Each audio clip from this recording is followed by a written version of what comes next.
I think like when you speak, people tend to gravitate towards you and your energy. Like any tips for people who wants Um, to know how to communicate and carry themselves yeah, better? that's a big compliment. I don't know. I'm very myself, I guess. Yeah, I think I think maybe keeping it short and simple definitely helps. Not saying too much. I think I've learned that. Right. When you're asked a question, just go straight to the point. Brought to you by Good Foodie Media. I'm Castle Lim, and you're listening to the Foodie Canteen podcast. Today on the show, we have a very special guest, all the way from Australia. Born in Sitiawan, raised in Johor, she is an accountant turned master chef. Trust me, you're in for a treat.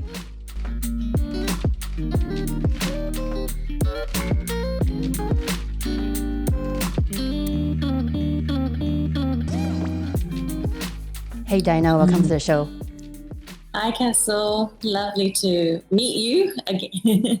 Yes, I'm so happy. Finally, we made some time for this recording. It's hard to catch you, especially if you are traveling around the world every other week. Yeah, it's coming out of lockdown. It's been definitely a very busy time of the year, and especially here in Melbourne.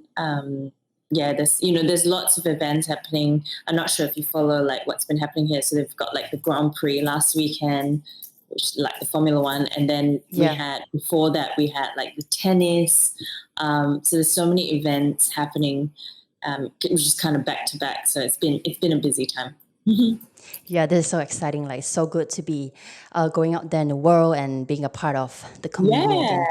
And Oh and my for our God. listeners, yeah, community, right? Talk about that, especially during lockdown. And for our listeners who are hearing about you for the first time, Dinah Chan, can you share with us who you are and what you do? Sure. So yeah, I am basically an event chef, a media personality. I started my I basically started off on MasterChef, and went into season 9, which is in 2017, and won MasterChef, and basically stemmed my career in food ever since. Prior to that, I was, working as an accountant, and yeah, basically changed my career ever since I finished MasterChef. And we're gonna tap into that a little more later. And but I want to go to the beginning first. Like, let's go back to Johor. Like, that's where you spent most of your time in Malaysia until you were 17. Like, how was it like growing up there? Yeah, so Johor. I was born in Sitiawan, and my parents moved around a lot, and finally we all settled in Johor Bahru. Growing up in Johor was, I guess, I didn't know any different. I guess some of the perks were it was very easy to go to Singapore because it's out across the border, just across the border, and I did that a fair bit. We'd go down and have a weekend and spend it in Singapore every so often, every couple of weeks or every week even, because it was just so easy. Johor itself, I'm not. I can't really. I mean, it's quite a big state, so there's actually a lot of different things to do outside of Johor Bahru. Johor Bahru itself is um, quite a small city. I wouldn't say it's a big city. It is a city nonetheless. There's a lot of different things to do, like there's all your high rises and all that kind of stuff, but then I think Johor as a whole is quite widespread. So you have different pockets, like you've got Legoland, and there's a lot of universities as well, overseas universities, because Johor itself, the land is so big, so there's lots of different projects. Yeah, so my time in Johor Bahru has been was very interesting, because I kind of saw it and saw how it grew, and it has grown from a small city to a much bigger city now. I would say maybe one of the bigger ones outside of KL. Yeah, would you say that? Yeah. And what was your childhood like? Can you share with us perhaps some, because what you share is how the economy is in JB, but what were some of your ambitions back then? Were there any expectations from, say, your parents? Yeah, so I guess growing up in a typical Asian family, you had to do something, whether it's accounting or doctor, medical, or like law related. Yes, it was never, I my primary and secondary education there. And, my parents obviously wanted to send me away and give me more exposure. So they sent me to Australia to do my university here. So I moved here when I was 19. Yeah, but, growing up in JB itself, in terms of, what my aspirations were, I didn't really, I don't know, at that stage I was quite young. I guess I only really, figured out what I wanted to do after uni. And it was literally, how many years later that I kind of realized that I wanted to take a different path. So it's a very typical Asian family kind of upbringing where you do what everyone else does, and you follow that sort of the same mainstream careers, law, accounting, medicine, that sort of vibe. And when if you wanted to do something like arts or something a bit quirky or different, it was never well accepted. And was it your plan all along to move there for school in Australia and stay there? Yeah. So my mum and dad always was quite big on sending us overseas for our university years. So what they did was we studied locally, primary and secondary, and then my brother and my sister both moved here to Australia, and I basically kind of followed after they came here. So it was always in the plan. So your first job out of college was at a small finance firm. Am I right? That was my first job out of uni. Yes. Yeah. When I graduated, it was I graduated, and I basically, it was really interesting back then because the systems changed a lot, but you have a point system and you have to meet certain points, and then you can apply for your permanent residency, all that sort of stuff. So yeah, I pretty much did that on the same day that I applied for the job. On the same day that I got my job offer, I got my permanent residency. So yeah, straight out of uni, I sort of like just put it through anyway, just to see where it goes. And yeah, I kind of got it like within 28 days, which was like unheard of. Most people would wait months, years even to get their permanent residency. So I got both of those within the day, and then I decided to go and buy a lottery ticket because I thought maybe that I'm lucky, but Yeah. unfortunately not. Yeah, so I guess it all kind of fell into place. Like that job that I applied for was the first job that I kind of did it. I didn't really have any time to even apply for other jobs, but it was like within a few days I got it. And so all happened really quickly. So yeah, I worked at this mid-tier finance firm for a couple of years before moving across to Deloitte. And when you first joined MasterChef Australia in 2017, the year that you won, you were still working as an accountant. Like, tell us a story of how this all happened.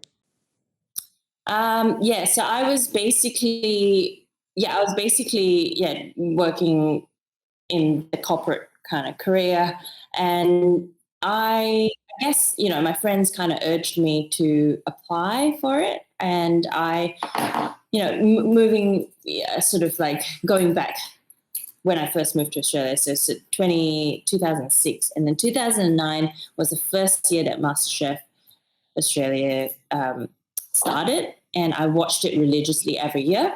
And I always thought to myself, well, you know what? I think one day I would be able, like, I would like to do this, but never really had the guts to until I sort of like was 5 years into my career and, somewhat established or like comfortable with the position that I was in, and friends, kind of like dared me to do it. And I thought, you know what, why not? Let's just do it. And so I did. And that's kind of where it all started. Like I didn't have any expectations. I didn't really know how I would go in the competition either, but I thought, why not? Like if I was ever going to do it, that was probably the best time for me to do it. And how was your relationship like with food growing up? Do you cook a lot in the kitchen? Do you like experimenting and creating dishes? Or like for me, I just cook because I need to feed myself. I don't like be curious or like, oh, what ingredient is this? What dish can I make it into? Like, what sort of a cook are you in the Yeah. kitchen? I would say growing up, I did dabble a bit in like baking. That was, I think I remember the first thing I baked was an apple pie when I was like 9. But when I was like as young as 5 or 6 years old, I would help my mom and dad in the kitchen, and it wouldn't necessarily be cooking. It would just be like prepping ingredients. So like, here's a bag of onions, go peel it, or like, garlic, or like even the taugeh, like the ends, like Yeah, beansprouts. like all that kind Yeah. of stuff. Yeah, Yeah, like yeah. very draining, boring kind of things. But I guess that's sort of, the fundamentals and the basics of cooking. So that's where I kind of started and learned, not so much cooking, as I said, but sort of just understanding the basics, which really helps. So when and how did you pick up these cooking skills? I guess I moved out of home when I was 17. So I kind of had to. When you move out of home, from JB, I moved to KL, and I stayed there for 2 years, stayed on my own. So you just have to. You can't eat out every day because it's not super healthy. So yeah, you just kind of have to, yeah, make your own food really. So that's where I kind of started. And then when I moved to Australia, I was so blown away by like all the markets, the fresh produce that you get here. The produce here is so amazing. I'm not sure if have you been to Australia? Yes, I've been to Melbourne. My sister used to study in Deakin as well. Yeah. Well, Yeah, so like like it's so the farmers beautiful. market Like is the amazing. fruits and the veg, and Yeah. we export so much produce from Australia. So yeah, I think it was sort of there where I kind of felt, I'm going to try things. I'm going to, Hmm. use certain ingredients which I, never used before. So it just kind of started and became a bit more creative in the cooking space. And like you said, MasterChef um is a show that a lot of people watch in Australia. Big brand, one of the most watched shows in Australia. Being recorded, like working with your skills and dealing with the emotions, like was it overwhelming for you? Like how was your experience in the Yeah. competition? Yeah, the experience is interesting because it's really different. Being in front of camera, I mean, being cooking is one thing, but cooking in front of a camera is another thing. So I guess at the start it was really daunting, but being you get kind of used to it. After a while, you don't really care what's there because it just becomes, like you don't even realize that the camera's there anymore. So you just become very used to it. Yeah, but I would say naturally at the start, it was very daunting, and yeah, you're nervous going in. You're not. You're being on national TV, and MasterChef Australia is shown in over 180 countries throughout the world. So it's a big franchise. It's very well received in Asia, especially, and certain parts of Europe. So, it's like you're in the public forum straight away. So you kind of have to, there's a lot of pressure to perform. But I guess, I sort of took it as it's a challenge, and let's just see how I go, because there was no expectations to begin with. And, as long as I wasn't the first one to go out, that's fine. Right. And how do you handle those pressure? Like, I Um, mean, you go in I without don't, I don't, expectation, but since yeah, you're in it, I do get asked this question a lot, but I think I'm quite naturally a calm person. I don't really like, like how some people just flick a switch and then they're just mad, um, or like they go crazy and start screaming. I'm not that. Like, I might like be frustrated sometimes and, have a little bit of a meltdown, but I don't like scream and like go crazy. So I guess that kind of like is second nature to me anyway. But there's ways. I guess being in a competition like MasterChef, it's very full on. Like there's a lot going on. You just have to find that space and remember to enjoy the process, not just think of it as winning, winning, winning. It's yes, you're there to win, or yes, you're there, but it's a bit of a community. Like the people you meet, the judges you meet, the experiences you gain, it's all a bonus. Like it's not, it's a bonus. Like you're meant to go in and have fun with it as well. So I guess that was like in the back of my head. I was always thinking like I'm here to just have a good time. Yeah, that's such a good mindset. And after you won in 2017, like what did you do next? Quit your accounting job right away? Not really. I had to because we were away for 7 months in total filming, I kind of had to go back to work because I had to lay low because it was still on air. So I went back to work and I did kind of like part-time back at Deloitte.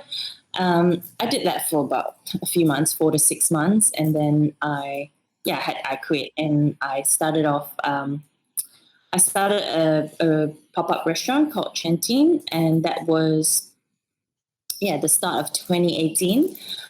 And I had that for about 7 months, and that was, pretty awesome, great experience, very tiring, but I did it nonetheless. I was traveling a fair bit. I came back to Malaysia. Everyone hosted me with a homecoming, and I did a lot of different jobs and engagements in Singapore, Malaysia, and even even in Dubai. So like lots of different places, India as well. So a lot of traveling was involved. But it was all a very cool experience.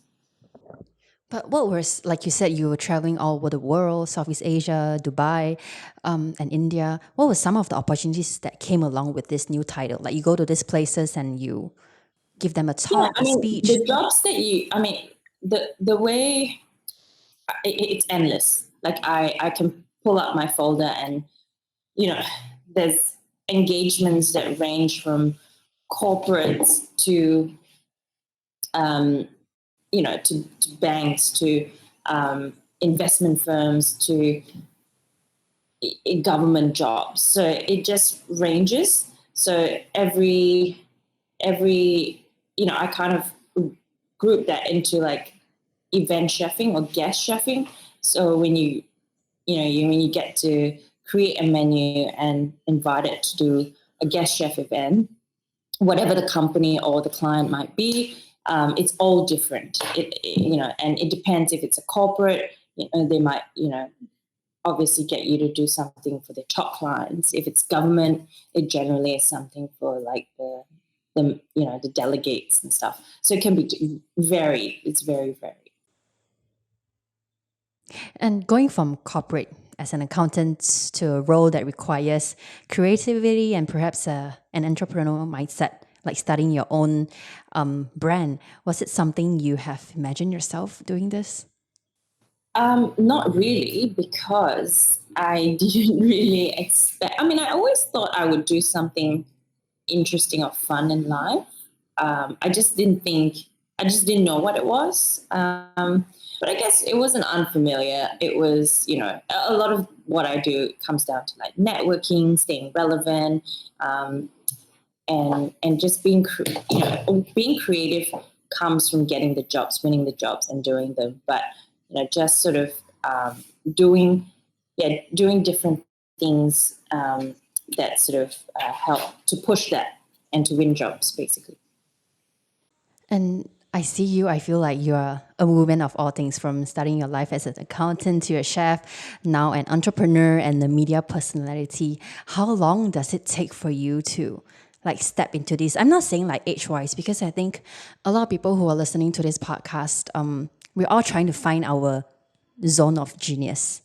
something that we already have the gift in us, and then it matches with this need that the world needs, and seems like that's what happened for you from an accounting job to taking part in this competition with no expectations, and then it just became a natural thing for you.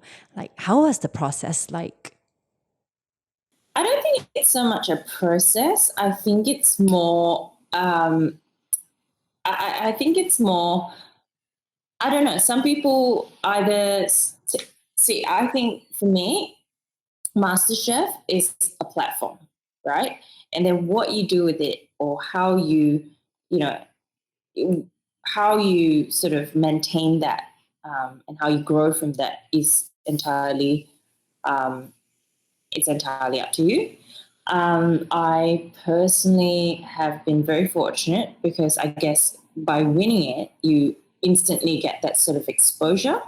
So in that sense, I was very lucky. Um, and there are people who didn't even win it, but still very, very prominent and very successful. So I think it really depends on the individual. A bit of luck, a bit of a lot of hard work. It's you're working every day. You're constantly being relevant. Whatever your niche is, whatever you want to do, however you want to defy yourself. I think that's what you got to push. But like, my question is, how do you step into that purpose? Like, were you ready? You think when you won MasterChef No, and ready to absolutely travel not. around? No, as I said, like I had no idea. Like it was just, I think it's whether you want it or not. You get that's what I'm saying. Like you're given a platform. It's how I could have just not done anything in it. I could have just won and said goodbye. But one, it was daunting to sort of go into that world where you're just kind of you're basically like a sole trader. You're on your own boss. So you call the shots. You work as much as you want, or you work as little as you want. But yeah, that's the thing. Like I didn't really choose this. I had a choice, of course. I could have done it, or I could have not.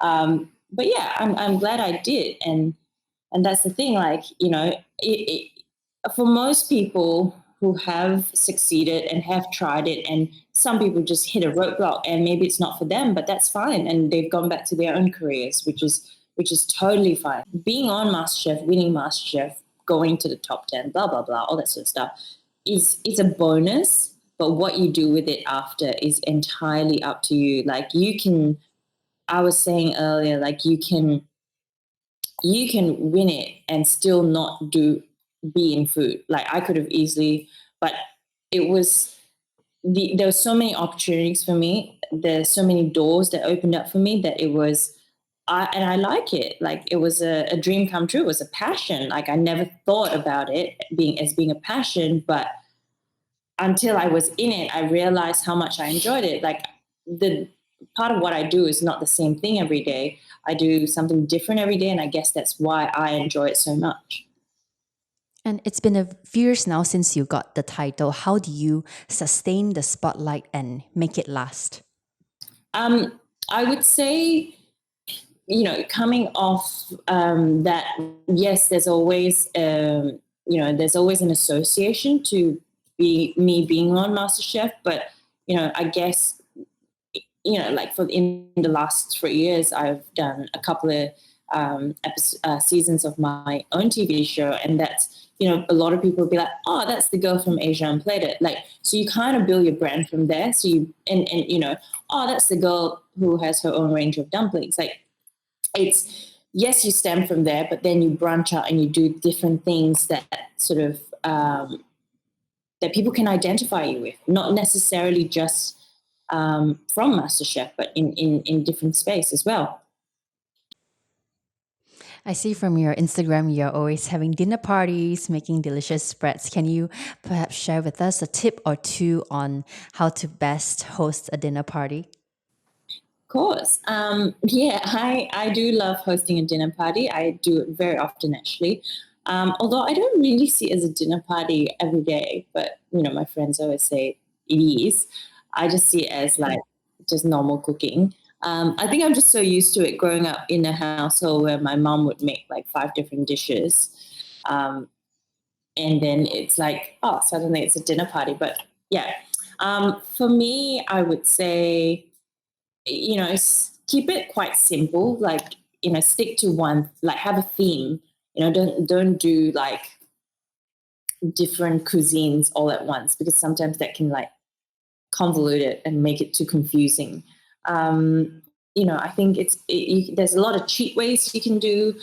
There are a lot of pre-made like condiments, sauces that you can buy that you don't necessarily have to stress about doing. So maybe, if you are just starting off cooking and you want to host a dinner party, maybe, be sure to have all those on hand.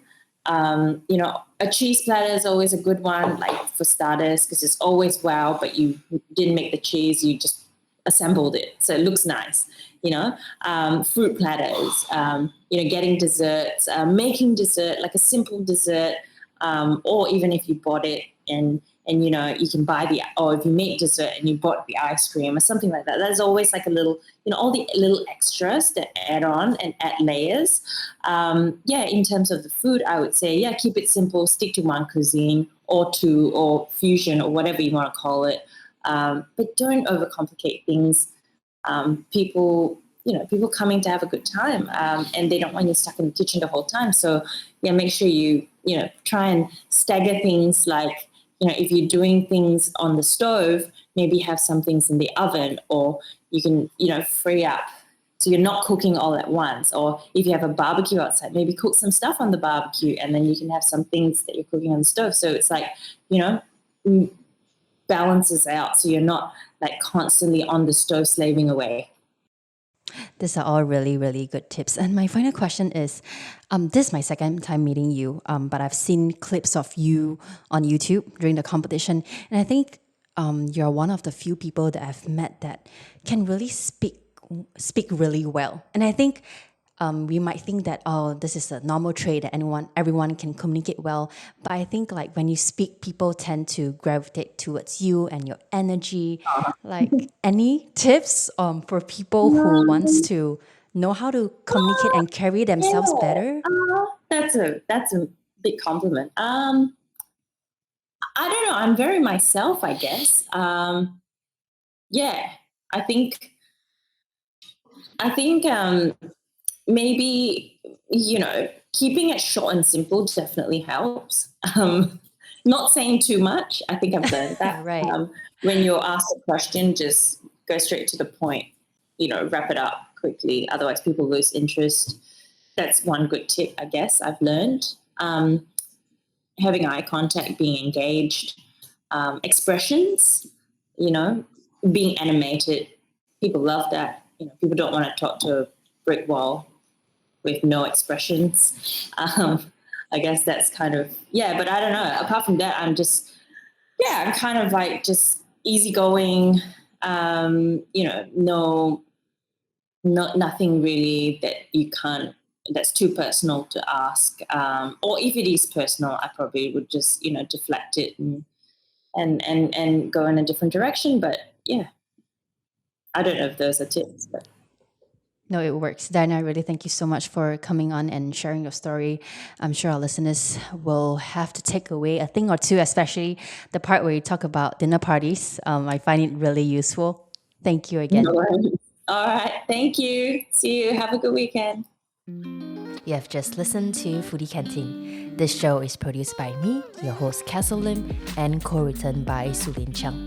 Foodie Canteen podcast is made possible by the amazing team at Good Foodie Media. Check us out on Instagram and YouTube at Foodie Canteen for more. Follow us for brand new episodes every Friday. See you next week.